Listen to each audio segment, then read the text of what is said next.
Uranium, tin, copper are all in this fund's books. They view gold as a currency. They look at overall themes happening in the marketplace. And to paraphrase today's guest, they're looking for the stock that's on page 17 today, but is likely to be on page 1 in the future. What's their methodology and how do they get there? We'll get into that in a sec. First of all, I'm Shae Russell and welcome back to Cocktails and Commodities, the resource podcast where macro analysis meets mining insights. Want to know which way the commodities markets are moving before they happen? Tap the like button so you always stay ahead of the trends. But please remember, all information in this podcast is general in nature and not financial advice. Joining me in the studio today is Chris Judd, Portfolio Manager of Cerutty Macro Fund. Chris, did I say the name right? You did. Often pronounced Cerutty by people. I will answer to Cerutty, but it's pronounced Cerutty. So great to hear it pronounced correctly and good to be with you on the show. Thank you very much. I can't believe I got that first go. You should have heard you should hear some of the embarrassing stumbles that I've had over the past 6 months of this podcast. First of all, welcome. Thank you so much for being here. It's always great to have guests in the commodities space.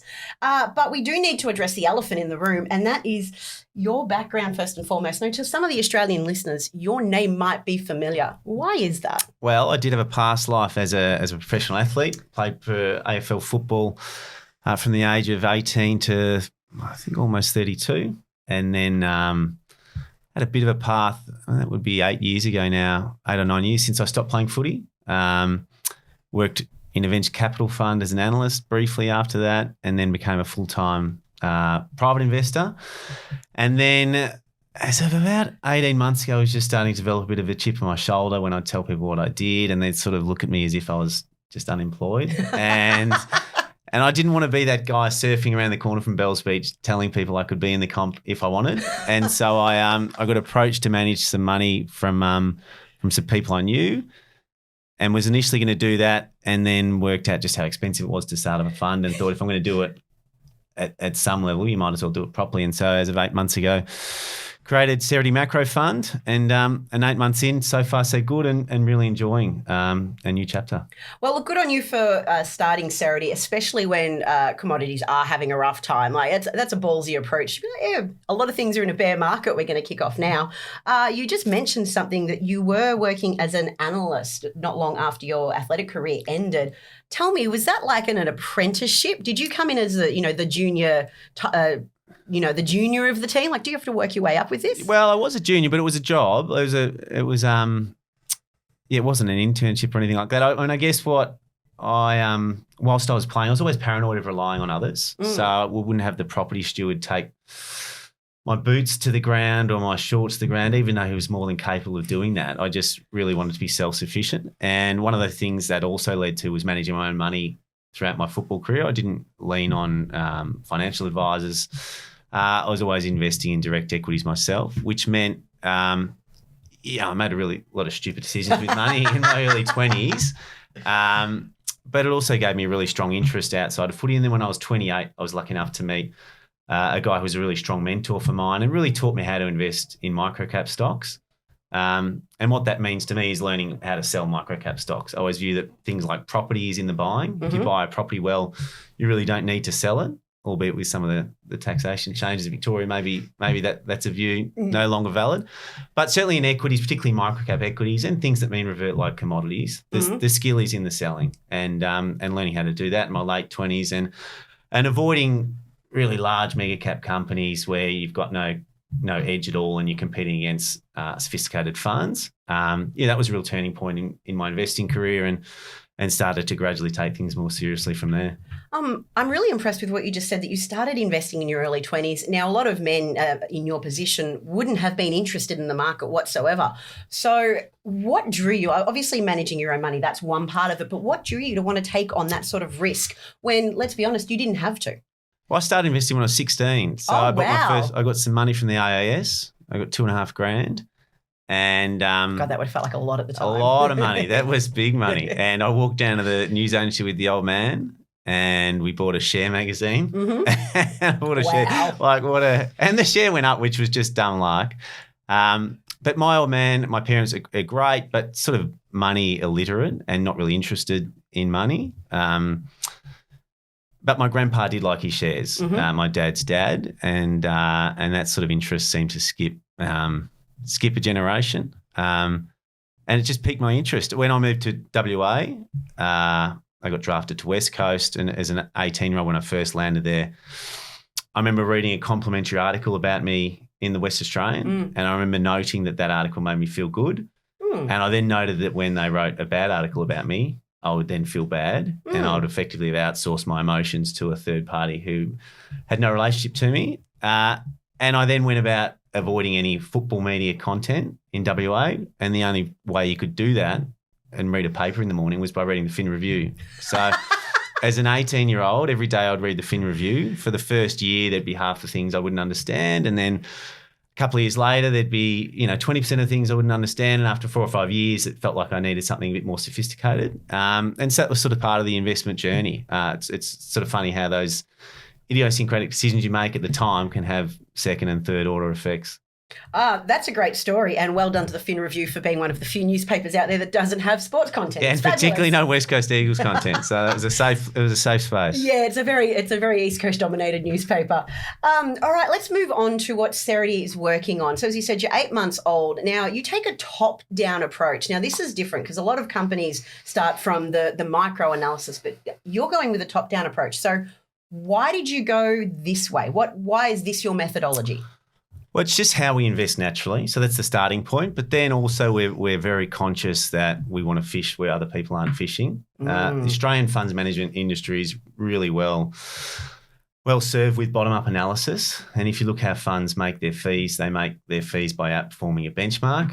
And generally the Australian funds management operators are brilliant at relative trades. They look at who's in their benchmark, they relative trade one stock versus another, and they do that really well.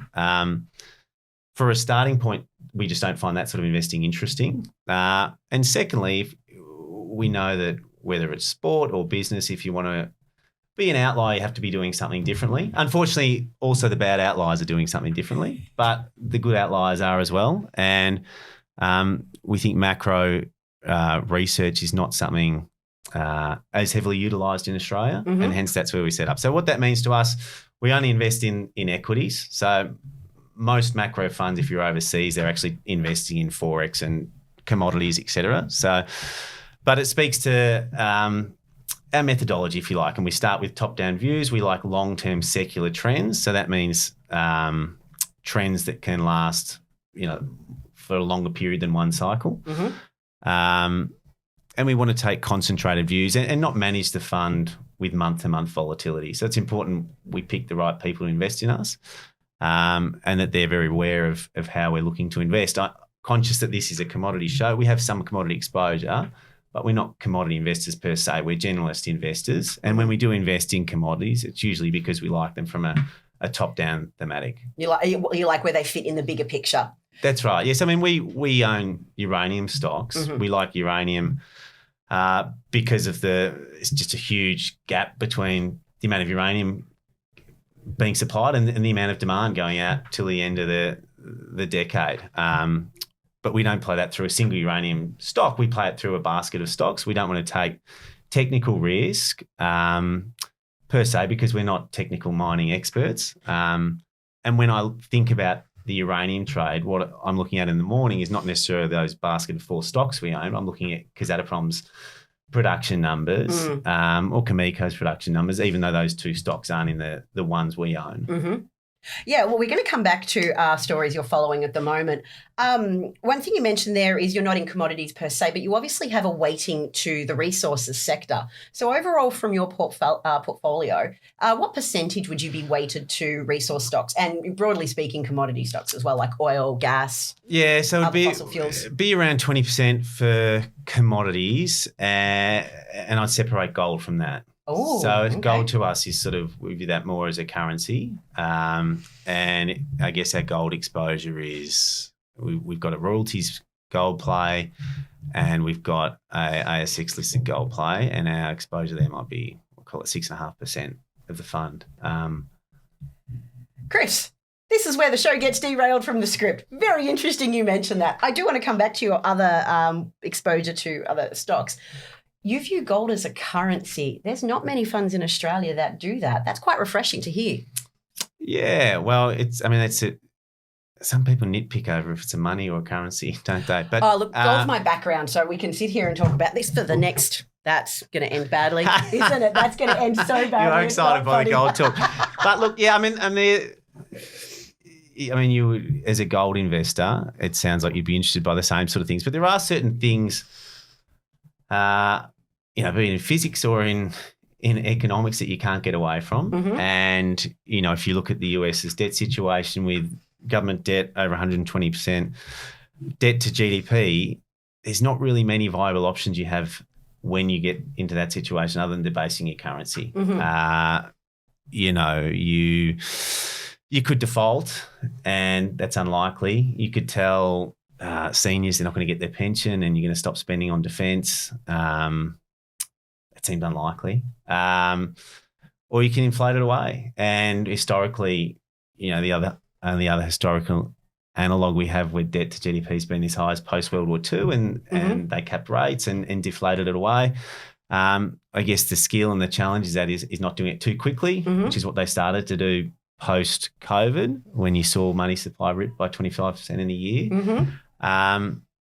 And if you do it too quickly, all the frogs realise that they're being boiled in a pot and they start to jump out. And that feels to us, the challenge that the US is in and other central banks and governments around the world. So we really like gold for that currency debasement hedge, even though we acknowledge that there's huge deflationary forces at play with technology and AI over a long enough time frame, and just various technological advances you get in farming and all industries. That's the nature of human ingenuity. It's deflationary because we get better at producing more from less, but you can't get away from that bigger debt pile, and the arm wrestle between deflation and inflation means that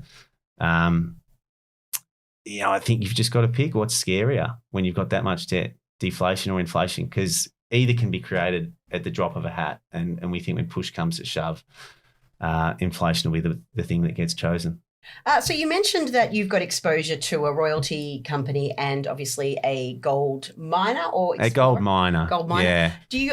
I know you've taken a view that it's currency, and please don't name anywhere that it might be stored, but does your company invest in physical gold holdings? No, we just invest in equities. Okay. Long only equities. Just long only equities. Long only securities. And is it only Australian equities, or do you take anywhere in the world? Oh, fantastic. How do you manage your currency risk? We don't. Okay. So we view Canadian currency as the same as Australian. They're both commodity-based currencies.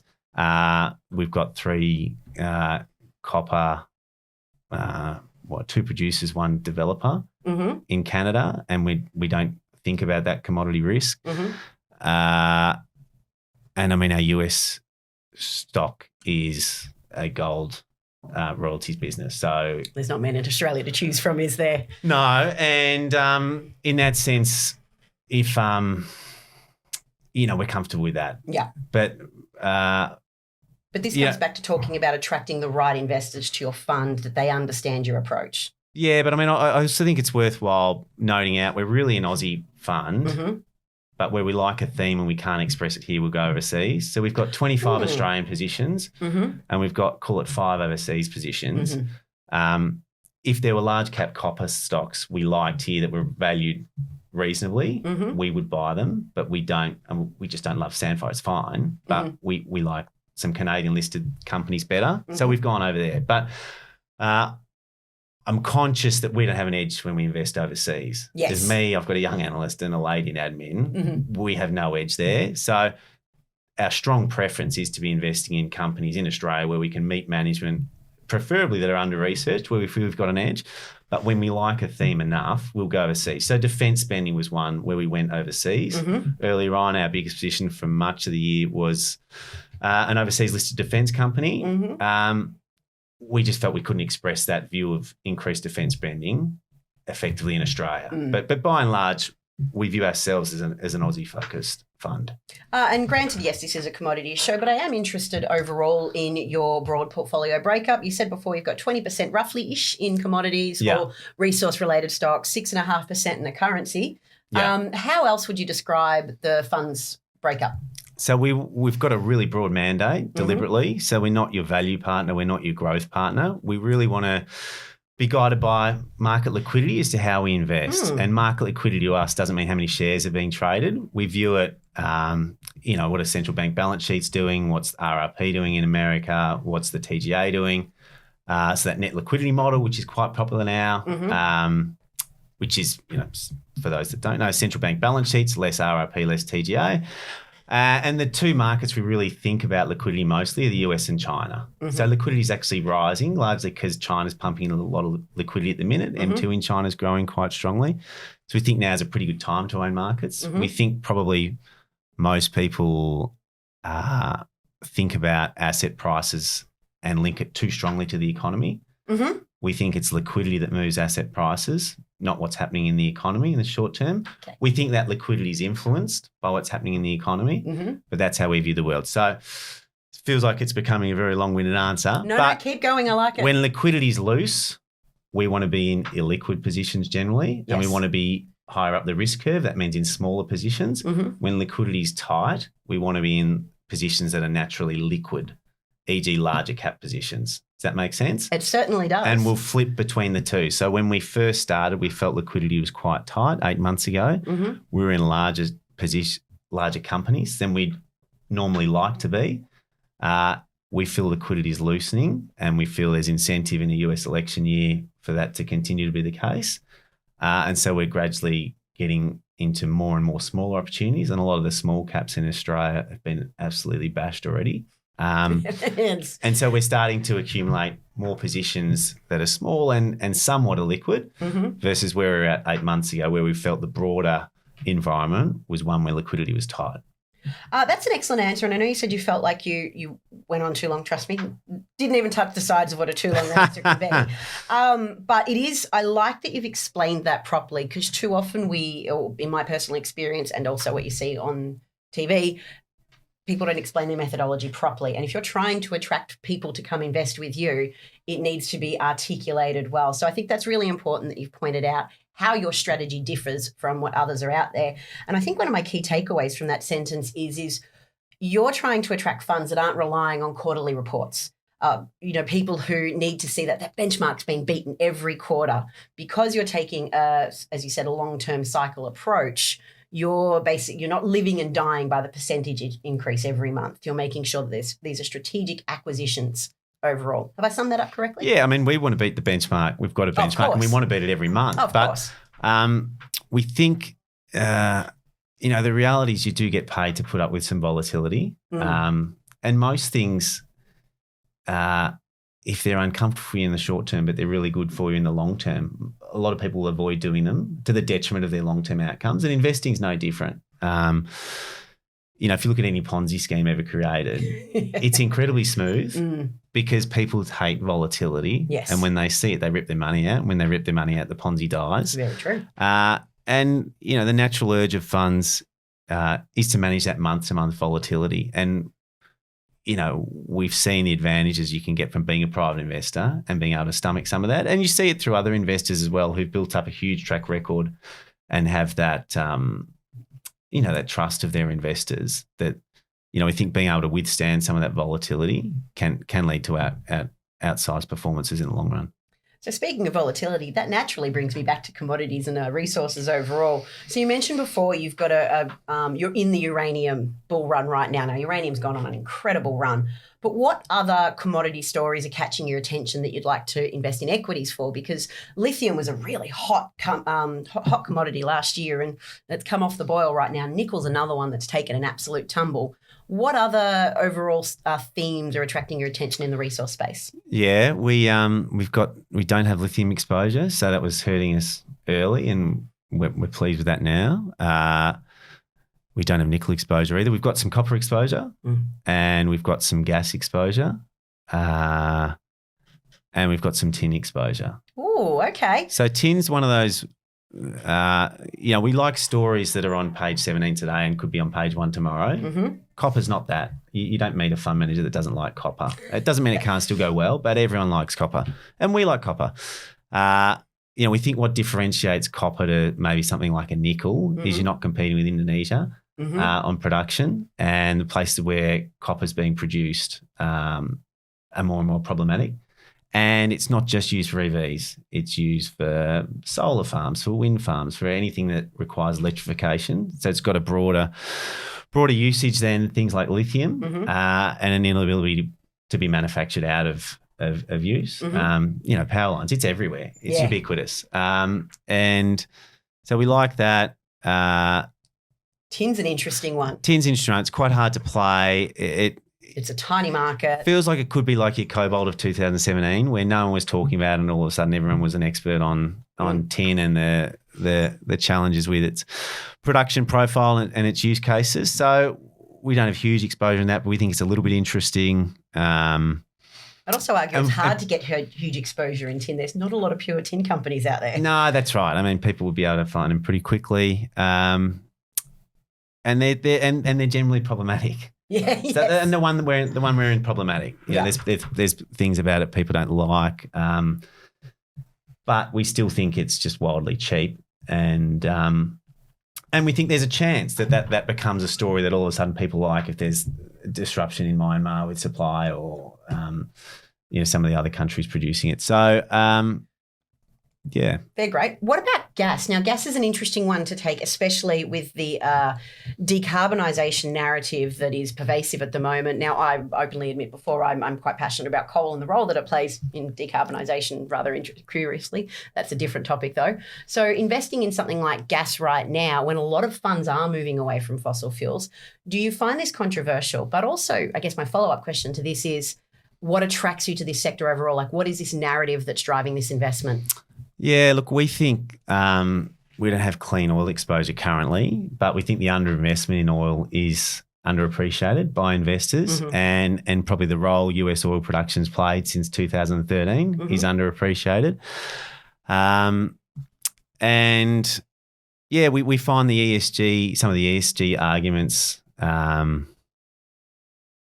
bit unbalanced. So we think it's, we speak to ESG investors, or often they're just people who will say they're passionate about ESG, and they will tell us that $200 oil would be a brilliant thing because it would push people to use EVs, and that would be a brilliant thing. And if you're in a third world country, $200 a barrel oil is a mass starvation event, and no one's prepared to talk about that trade-off. So it's easy when you're in a rich country to talk about what your desires are to make yourself feel morally superior. But I think there's a lack of balance when people talk about the trade-offs and what that means for people that aren't in rich countries if these commodity prices rip to prices that some people in rich countries deem would be a huge positive. Gas is a little bit different. There's been some pretty crazy gas policies in Australia, which are unique. And then the gas prices around the world, full stop, are an interesting time when we've got wildly divergent prices of gas in America compared to gas in Europe. A lot of LNG facilities being built around the world. You wonder if that gas price will start to normalise and become one price all around the world. So that's sort of a different commodity again. But yeah, I mean that oil growth that we've seen in the US, which is still continuing, but they're short life assets, shale assets, compared to the longer life assets of that you have in Saudi Arabia and places like this. So we're watching that. We think it's an interesting dynamic. But yeah, we certainly feel the lack of investment in new oil production is something that could catch people off guard in the future. Obviously, again, look, I completely agree with you. There's been a massive underinvestment in oil infrastructure, which, given that we're all still very much an global oil economy, it's not going anywhere. But there's obviously a lot of new emergent types of fuels. And I'm not so much talking about EVs, but there is a lot of hype around hydrogen and the role it will play. Has your company formed a view around that yet, or is that still too fringe and unproven for you? We don't really like it because it's not new energy, and it's so energy intensive to turn that hydrogen into a fuel source. I think you lose 40% of energy turning it from salt water into hydrogen. And so we don't think it works particularly without nuclear power. Yes. And particularly from an ESG perspective, it just seems ridiculous to burn a bucket of coal, lose 40% of your electricity production to then transport that energy. And we think it's highly inefficient. So we still think it might have a run. Some of the subsidies you're seeing from the governments for hydrogen players are significant. Yeah, but I'm skeptical that's the answer. I think energy requirements that the world is going to need with AI and the various other energy requirements, I was probably a bit too negative. All these things are going to have a place. Yes. But I think the long-term answer just comes down to nuclear power. It doesn't mean that there's no place for solar or no place for wind, but to think that those baseload power sources can produce enough energy to produce the sort of lifestyles that people in first world countries are demanding, I think it's misguided. I don't think you were too negative at all. I think you were realistic in how you framed your answer. And obviously getting Australia to embrace nuclear energy is an uphill battle, and I do hope that there is a future where it comes into it. I want to circle back to something you just said, and I think more than anything, I'm just impressed that you continue to address it, and that is the social risk taken on with resources. You've addressed it a couple of times. You've noted the difference between first world economies and third world economies where a lot of our resources come. I know you mentioned that you found ESG arguments unbalanced, but you still seem to have a very socially minded perspective when it comes to your investments. Yeah, definitely. But I mean, I just don't think I don't think pushing oil to 200 is actually a good thing to do. And yeah, we don't invest. We invest in things we think can make money, and we don't sort of preach to our investors on how they should live their life. The government and they create the laws and we follow them. But we don't think it's our job as investors to tell people what they should and shouldn't value. And we think there's nuanced views with all these things. It'd be great if the world was really simple, if things were just good and bad. But we just don't think that's how the world works, unfortunately. And we just try it there and buy great companies that we think can add value. And our mandate is to create value for our investor base. That's what we're here trying to do. And people can make up their own mind how they want to live from a moral perspective. So we've talked about uranium, we've covered fossil fuels and touched on tin and copper. But tell me, are there any sort of contrarian views you're forming in the background right now? So let's say particular resources that you've got in mind. Don't name any companies. No, I mean, I think a contrarian view at the minute is probably in the micro cap and small space because people are just so disinterested in that space at the minute. They've been beaten down. I mean, the caveat being, provided they don't need funding, that's where we think you can get into trouble in this sort of a market. If you're in a micro cap stock that's need funding, the cap base can just get obliterated. So we don't want to be there. But we think that's, I guess, a contrarian view. We don't have oil exposure, but I guess that's a contrarian view, albeit one that maybe more people are starting to come around to. I mean, even something like uranium. Uranium is bubbly and it's ripped. Yes. And it's ripped, but we think there's some time to go. I don't know if you'd say that's contrarian, but we generally try and be early. We still think there's some time to run on that trade, albeit this is now the fun part and it's going to be volatile. And I guess we're not in Mag 7 exposure, and we don't have any Mag 7. By Magnificent 7, I mean your, Meta, Apple, Amazon, Nvidia. We think they're great companies, and we think they'll be great companies in 10 to 20 years' time, but we don't have any exposure there. But the run's not as big as it could be somewhere else. They just seem fully valued. And yeah, it's not even so much that they won't keep going up. We just think we can get some more opportunities elsewhere. But that's a contrarian view. That's been the place to be. And if you're a US-based fund manager, it's so hard not to be there because your benchmark is invariably so inextricably linked to them. But we're not there. So we really don't want to chase what everyone else is doing. From a global perspective, that Mag 7 trade has been the only game in town for a while. Maybe it'll continue, but we're not chasing it. Now, we're drawing to an end. I know you've got places to be and people to see, but something I want to talk about before. Now, obviously, given my background, I've got a geological approach to almost everything I invest in, whereas you don't. You tend to, as you said, have that top-down approach at the start. So when you don't have technical expertise when it comes to geology, how do you minimise the geological risk that comes with the micro-cap explorers in particular? Yeah, we do it by leaning on a basket of stocks, and we lean on some outside expert opinions, people we know, analysts in the community, which can help.